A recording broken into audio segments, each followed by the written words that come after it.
Welcome back. Mr. Emeka Onohwakpor joins us next. He's a legal practitioner. Thank you for coming on this morning. Thank you. Good morning. Well, already we have an interesting views. First and foremost, the SCN says clearly there are legal implications. You can't publish those names. They could sue you for that. But Mr. Ubo thinks otherwise. He thinks there's a conspiracy. Why would those whose money have been traced to them not be published? Because he thinks publish them so that everybody will know the names behind it. What do you think of this? I think it should be published, but not for the same reasons. I think if it's published, we would know exactly how much was received. You know, there has been controversy. The figures have been published, but not the names of who they were recovered from. Yes, these figures are coming from one source. If somebody who has been accused of looting funds refunds $1 billion, and only 500 is declared, then there is a problem. So, and he has no way of knowing. 500 declared by the recovery agency? Yeah. The receiver, in this case, the federal government? Yes. It's not, we've had cases before where I've had a case of somebody whose car was robbed. There was money in the car, but what was declared as what was found in the car was less than what he had in the car. Yes. So, but in this case, you've got, I think, about two anti-graft agencies: the EFCC, the ICPC, and then the federal government, the AGF, represented government, looking over all of this. You think that they could still pull a wool over the eyes of all those people and under-declare what has been recovered? Well, we were not there when these monies were recovered. You know, in the press, sometimes we read that some of these monies were recovered as cash. Because if you recover over $1 million as cash, given our peculiar scenario, you cannot vouch for the integrity of that process. You know, so we cannot just leave it to only one side declaring what they brought, what they got. The side that gave, you even owe them a duty to say, I got this from Mr. B. You know, and the issue of whether it's going to tarnish their image, I don't think it comes in yet. Why not? Because if the money you are refunding, the money you are returning to government, if you got it through legitimate means, you put your case out there. Nobody is accusing you. We're only saying, look, we got 1 naira from Mr. B, and we got 2 naira from Mr. C.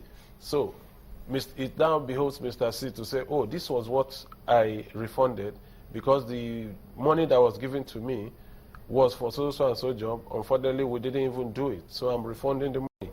But if money was given to me for an illegal purpose, and the source of that money was not legal, and I'm refunding it, what integrity am I protecting? That's the case. Sorry, that's the same question I tried asking Mr. Ubo, because if that is the scenario, Mr. A is now returning monies because he now realized that the source of that money was illegal. Does that also make him culpable? Of course. You see, even you can take it a step back. Even if you didn't know that the source was illegal, and ordinarily it's an illegal source, you're also guilty. If you receive some monies that you should not receive, you know, the reasonable test will come in, because if you are supposed to buy a car that sells for 10 naira in the market, and you are giving 500 naira to buy a 10 naira car, you can't say you don't know it's an illegal transaction. You know, so the problem is that these people know that it's an illegal transaction, and the way forward is, look, treat everybody equally.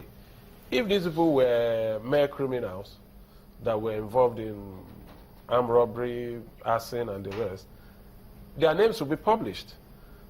You see, when there are... Has any of such happened with their names published? Of course. You know, like when the girls in the school at Ikorodu were kidnapped, the kidnappers their pictures were published.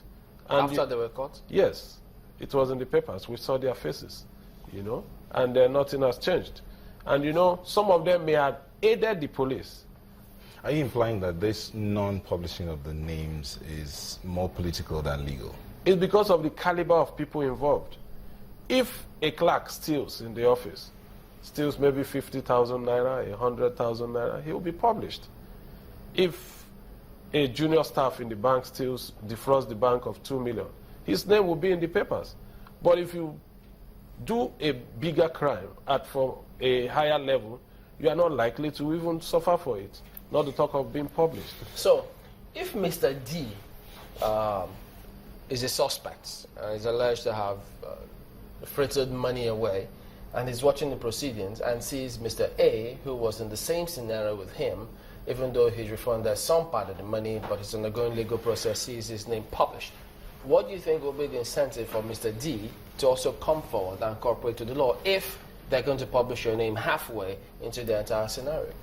You see, what we are trying to practice, we borrowed from people who had their homework properly done. You know, we're assuming that we will not get these people except they come to confess, which is not true. If we put things in place, we'll trace whatever monies they've been spending, you know. So for the person that has not come to confess,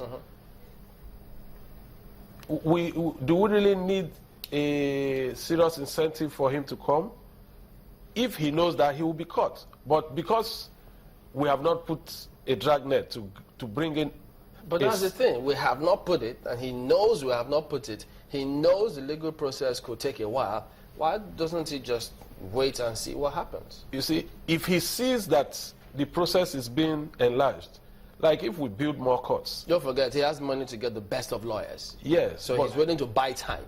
How many former governors' cases have gone to the final stage? You know, those cases started when the system was still cumbersome. I don't see any criminal case taking 10 years again. It's not possible. Because now you have the Administration of Criminal Justice Act, and also the courts. So give and take, how long do you see the cases going? It can't take more than 2-3 years. You know, because now you cannot apply for stay of proceedings while you go to a higher court. No, the system now says, finish your matter here in the High Court or at the Federal High Court, wherever your trial is taking place. Then, whatever issues you have, go and treat it on appeal. So, what we need to do is expand the Court of Appeal. Let there be more jurisdictions. Let there be more courts, physical courts. You know, it's good you're here because so many Nigerians have been asking questions, especially of lawyers, and now the vibe we're getting, because I want you to expatiate more, it does mean that naming names is not the same thing as being pronounced guilty. Is that what you're saying? Yes, of course it's not. In fact, the mere fact that you refunded money that was suspected to have been stolen, you have shifted the burden of proof from the state to you. You know, it swings like a pendulum. First, the state needs to prove that you are guilty if they are even charging the person to court.